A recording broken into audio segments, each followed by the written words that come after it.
can only see the very top of the car swinging down the far straight there. Everything is quiet by 6:30, so it'll be a very quick sign-off at the end of this race. We'll do the podium on a localised V8 system.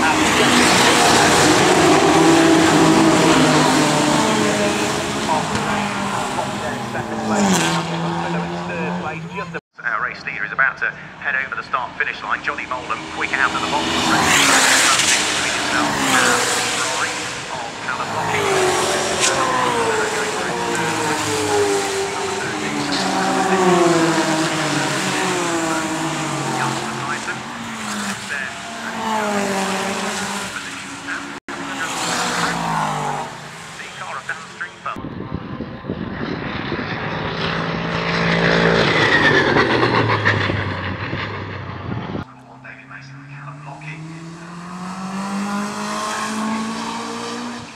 .046. It's really close, but has got himself back up on the third. Still the second row, but it seems. Turning his way through the left centre now.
that drives that. Wilson Thompson's now flying aboard the BMW in front of me.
So I've got Stuart Radcliffe here, just about the Lotus release.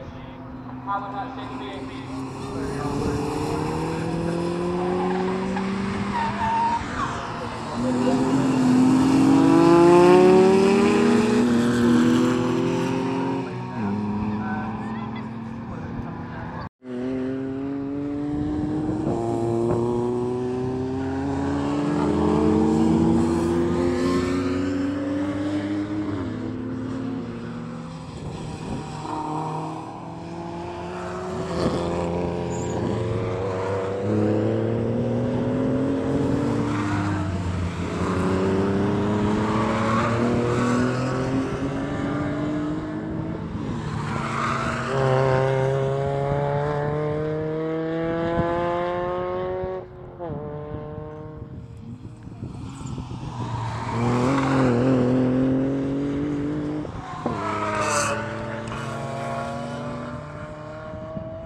testing the handheld mic. One, two, one,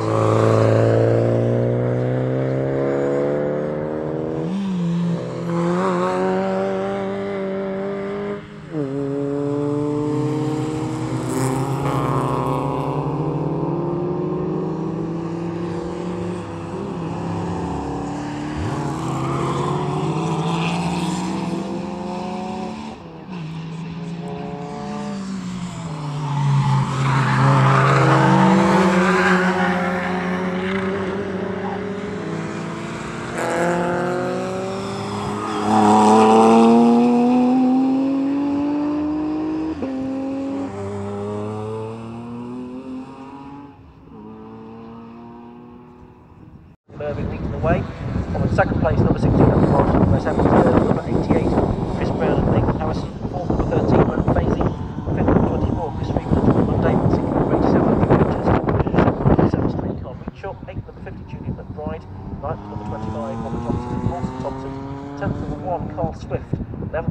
Stuart Ratcliffe and Anthony Dunn. 12th, number 15, Colin Gillespie. 13th, number 69, George Grant. 14th, number 17, Mitchell Blackie Smith. 15th, number 90, Andrew Rapp and Ben Sharrick.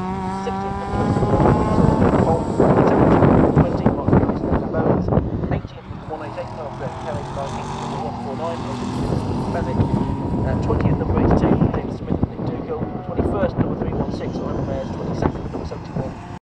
50th, number 4, Kevin. 6th, but I think we can safely say that the last four of those went down of the race, trying to get back out again, but I don't think that really worked.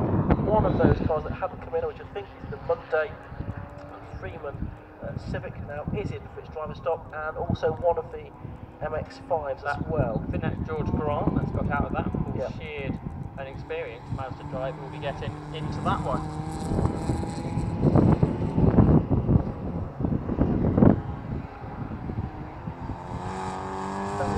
Getting settled into the Ginetta, the 2:50, bearing in mind that Alan Henderson first up was 2:05, but on the lap he's just completed to 2:11, so he's now lapping faster than Benefits in the M3.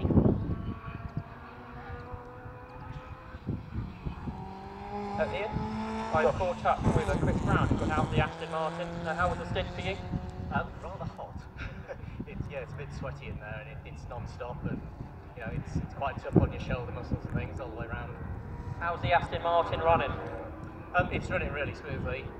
We've got different tyres after the puncture in Donington, and it just feels really well balanced. I saw the team did a really quick stop well before the 3 minutes was over. Yes, yeah, they're well done. Very good lead. And how are you enjoying the 750 Motorclub events, the second time you've been out? Yeah, I'm really enjoying it. I think that's great. Racing going on, and the balancing of the cars is really quite good. So is you out for more events, do you think? I'm intending to do the series, yeah. Look forward to seeing you later on in the year.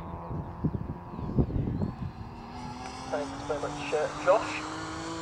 It's the hour and a quarter mark, so one brother's had a pretty good race in the first half of his Cold Reach. He's now handed over to Daniel Taylor, of course. But Carl is back in now, the 37-year-old from Ilkley, the director of the furniture manufacturer. His third delivery.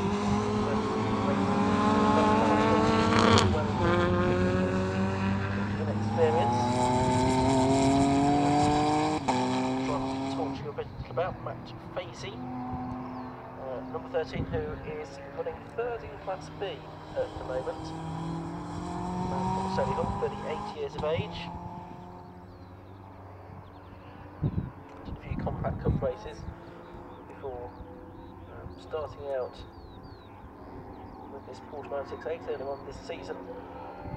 And the car that is still in the pits there, number 24, about to be taken over by Johnny Monday in the 46-year-old from Leicester. This is the roller shutter doors business. And still, again, relatively inexperienced in car racing. Car for him.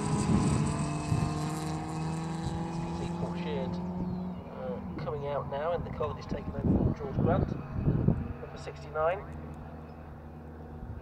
Class C, now being led by Mitchell Blackie Smith, because he's yet to make his stop in the Ginetta, running in 12th place overall, but I'm expecting that Andrew Winchester will come out on top in that class, the 29-year-old from Aberdeen, in the oil and gas business.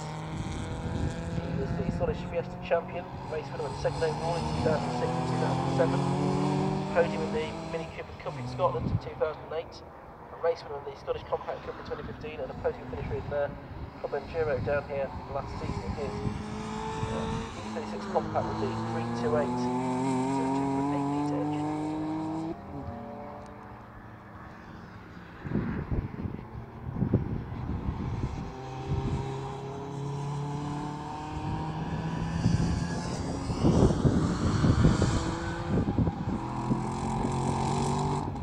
Line goes Ivan Mayers, and also over the line goes number 90 Andrew Rapp.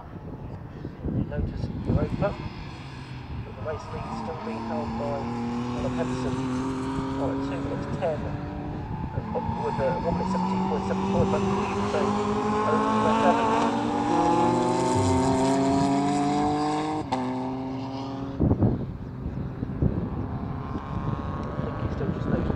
cars that are on the lead lap.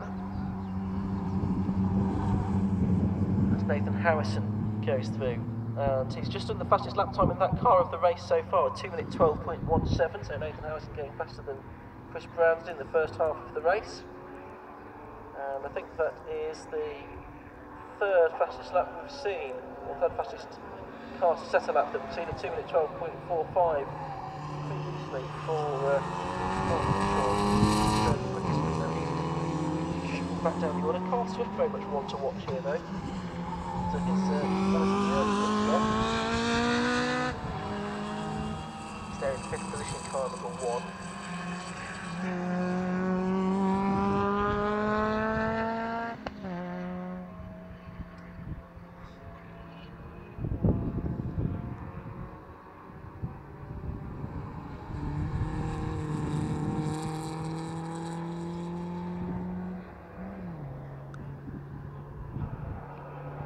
Fazy going over the line now in 8th place, 2nd place, 3rd place in Class B. Mitchell Pluckett-Smith, number 149. No, that's not Mitchell Pluckett-Smith. Mitchell Pluckett-Smith is in the 17 car, I beg your pardon. He's there in 12th place. The 149 car is now being driven by Fenwick.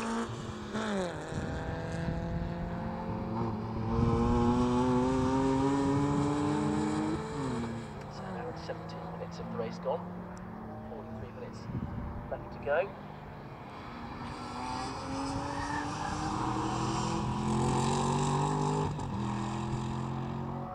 There goes Brett Evans, and the gap steadily going out. 1 minute 21.81 seconds as Daniel Irving getting quicker and quicker as he becomes more comfortable in the car.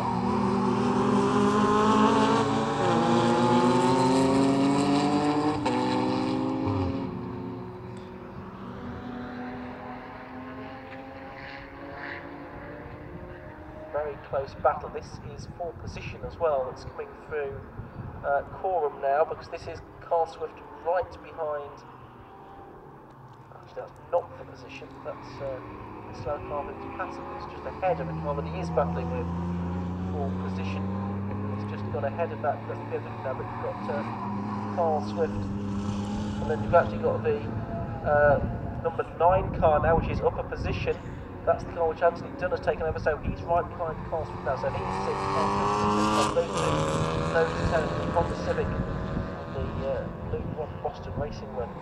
Lotus is one of the cars going up on the grass a little bit there on the road. A little bit of dust.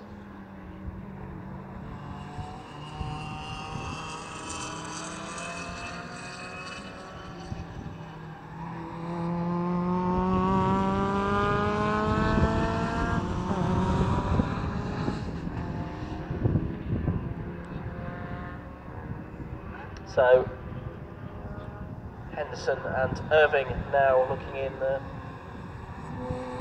pretty good order here. 1 minute and 20 seconds, getting up to towards a minute and a half of a lead over the rest of the field.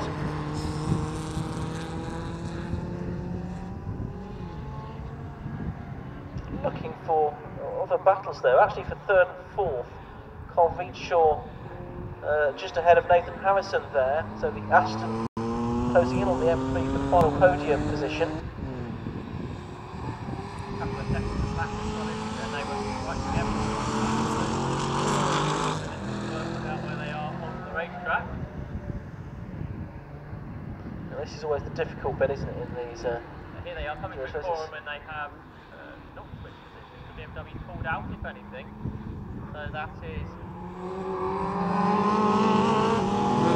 change of bit while you're looking at that, because Carl Swift has been passed now by Anthony Dunn, so the Lotus Elite has gone through. Those two heading towards Coram now as well.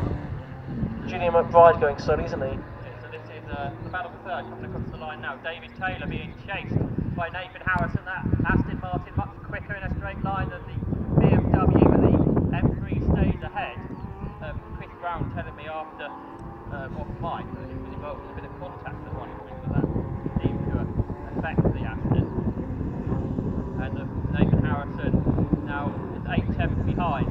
Both laps in the 212, which is right on par. We're talking all the top 6 cars doing really even lap time.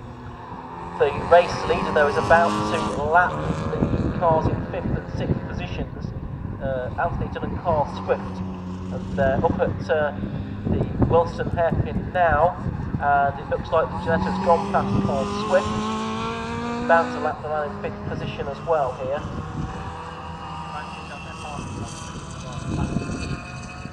Good effort then from Anthony Dunn. Good lap time for a Class B car.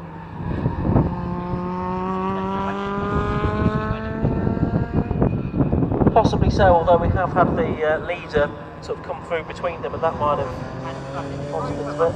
He wrote much time because the Elite is going back out in Team 90. So Andrew Bass presumably has constructed the Lotus Europa, and Ben Sharrick back out in the Elite, where they're 16th on the overall standings. Yeah, they were further up the order than that earlier on, weren't they? So quite possibly problems with one of the cars in that squad. So it's quite handy when you've got a second car to fall back on in these situations. A 10-second penalty will be paid for that 188 car, I think it's going to be, which we mentioned earlier. So that's another penalty that car's going to have to serve, that'll be hopefully. Back to the third, now Murray might well be able to drag past the BMW M3 Taylor, chased by Nathan Harrison up across the line. The Aston, no, he sits behind him for now, but this is the third and fourth position. I think it's Daniel Taylor, not David, but yeah, it is pretty tight between those two at the moment, heading up towards Wilson. Still, it's the Aston training though, as he comes out of the hairpin and down to left-hand harbour. Another gap to watch in these final 40 minutes is I think the Ginetta G50 still hasn't pitted from Richard Smith, well, he's just been passed anyway by Andrew Winchester or Josh Rawlsey, so although it's not Richard Smith, it's still yet to pass by the car that has been pitted on.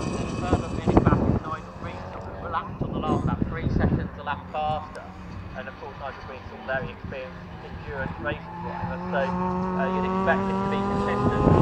So I think Class D battle could well be on, although there's a very big gap at the moment. Yep. As move into the final 37 minutes of this race now. So heading down the back straight is the battle for third between Daniel Taylor and Nathan Harrison, BMW M3 and Aston Martin. They've got a Mazda MX-5 to lap as well. The M3's still ahead. They're going to have to go to the right of that slower car. They're both going to do that successfully. The Aston just looking down the inside there of Harrison, down towards Coram. A couple of car levels between the two of them. Good to hear from around a lot of the other drivers down here, really pleased with this series. Yes, it all sounds positive from what we can hear. Very delicate, so dogs the top of this format. Side by side for third position across the line, the Aston noses ahead, and into third place goes Nathan Harrison, but can Daniel Taylor re-challenge? Not into Ritchie's, it would seem, if Aston Martin ahead of BMW there. And both lapping in 2:12, which is pretty much as fast as they've gone all race, and both of these cars with very strong pace indeed. And only 16 seconds further back is Anthony Dunn, who is lapping quicker than the pair of them. So could we see a Class B car on the overall podium?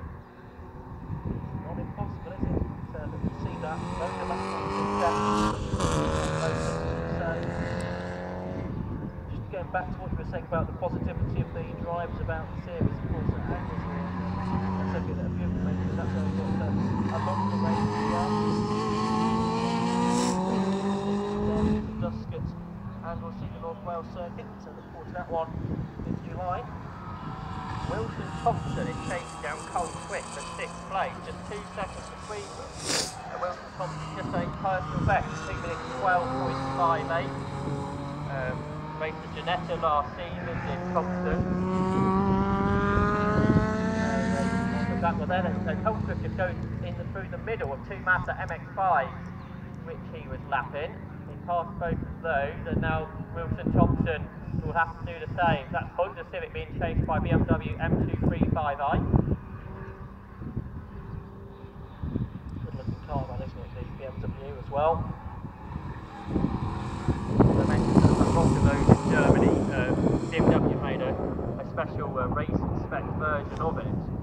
And Alex Lynn was racing one out on the Nordschleife with Will Stevens a couple of weeks ago, which shows you how popular that car is. Especially by using that car to get their nervously license rather than campaigning them before they get into a GT3 car. So this battle for third is coming up towards the Aston Martin BMW, still pretty close. Yep, absolutely. The Aston Martin just stretching its legs, I think, a little bit down the straight with that extra grunt. Personal best lap from Nathan Harrison, a 2:11.72, and personal best from Daniel Taylor, a 2:12.28. Both cars then lapping fast, and they have done all race. Yeah, interesting that they're doing that in the second half of the race with the tyre pressures possibly higher than they were. But it's at a stage in the race where it really is just a fight for third position. They're slugging it out between themselves. They're not going to catch the top two unless there's problems for one of those first 2 cars, which of course isn't impossible, as we saw on the opening meeting of the season at Donington Park for the Club Enduro. And of course, we've already seen problems for the Primrose and Kemp pairing. The battle for 6 has come down by a few tenths. Cole Swift to Wilson Thompson is now 1.5 seconds. Those 2 cars heading through Karma. It's a Civic being chased by the BMW in different classes, but you want to get as far up the overall order as you can. There's one in the pits, I think. That's the Ginetta G50. So this will be the mandatory stop for Mitch Blackett-Smith to hand over to Sam Jenkins. So Sam Jenkins is only going to get about half an hour in that car, but I think it's Mitch's car, so he can decide how long he wants to go drive the right one. Yes, he can. So yes, a long first stint for Mitchell Blackett-Smith. And it's one that propelled him up into 11th position overall with a very long first stint. Into Grundler and Nelson goes that battle of a third, and they're staying together, aren't they? So this is a good dive between Nathan Harrison and Daniel Taylor. It's lasted for quite a while now, I think, a quarter of an hour or so. They're heading then up towards Coram Curve. Very different cars.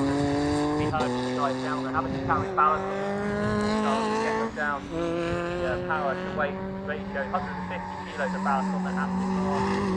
A bit less than Ginetta, a bit less power for that car. But here comes this battle with third. They're soon going to be lapped by the overall leaders for a second time. Here they come nose to tail, just 0.4 of a second between third and fourth. Nathan Harrison, though, still ahead of Daniel Taylor. And they head down towards the Wilson hairpin. How about the battle for 6? Well, that's still got Cole Swift being closed in by Wilson Thompson. Of course, Cole Swift did make a second short stop, didn't he? But the car, it's better lap time that time for Swift. He 2:12. A personal best from Wilson Thompson at 2:12.35. The gap's down to 1.2 seconds.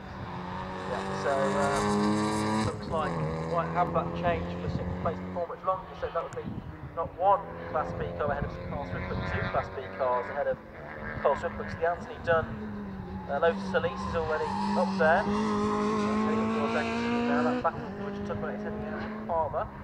Back into our view.